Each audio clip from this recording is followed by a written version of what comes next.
एक समय की बात है। धुंध से ढके पहाड़ के ऊपर एक शांत घर में मास्टर वेई नाम का एक बुद्धिमान और विनम्र भिक्षु रहता था। उन्होंने आत्मज्ञान और आंतरिक शांति की तलाश में दशकों तक शांत चिंतन में समय बिताया था। नीचे घाटी में एक हलचल भरे गांव में काई नाम का 18 वर्षीय एक युवा लड़का रहता था। काई ऊर्जा और सपनों से भरपूर थी। उन्होंने मास्टर वेई की कहानियां सुनी थी और अपने जीवन के लिए ज्ञान और मार्गदर्शन पाने की आशा में उनसे मिलने का निश्चय किया था। एक उज्जवल सुबह सवालों से भरा बैग और जिज्ञासा से भरे दिल के साथ काई ने मठ के लिए खड़ी और घुमावदार रास्ते पर एक चुनौतीपूर्ण यात्रा शुरू की। यह एक ऐसी यात्रा थी जिसने उनकी शारीरिक शक्ति का परीक्षण किया, लेकिन उनका दृढ़ संकल्प कभी नहीं टिका। कई दिनों की चढ़ाई के बाद आखिरकार वह शीर्ष पर पहुंच गया, जहां मठ अपनी पूरी शांत भव्यता के साथ खड़ा था। एक कांटेदार पेड़ के नीचे बैठे मास्टर वेई ने शांत मुस्कान के साथ काई का स्वागत किया। युवा लड़के ने अपने सपनों और आकांक्षाओं को उजागर किया।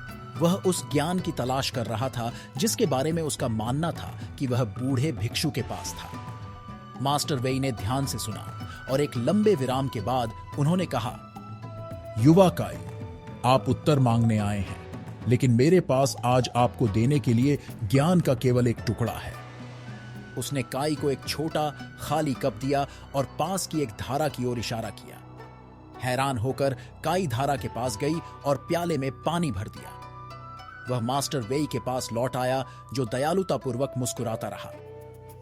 काई को पहले तो पूरी तरह समझ नहीं आया, लेकिन उसने मास्टर वेई पर भरोसा किया और उनकी सलाह मानने का फैसला किया।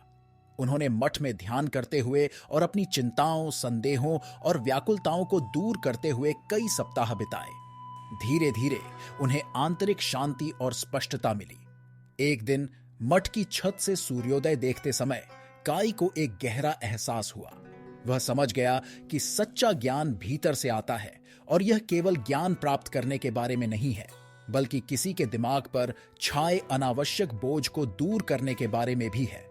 काई ने मास्टर वेई को उनके मार्गदर्शन के लिए धन्यवाद दिया और मठ छोड़ दिया। उनका दिल और दिमाग अब नीचे की प्राचीन पहाड़ी झील की तरह स्पष्ट और शांत था। वह गांव लौट आए, जहां उन्होंने दूसरों को अपनी आंतरिक शांति और उद्देश्य खोजने में मदद करने के लिए अपनी नई बुद्धि का उपयोग किया।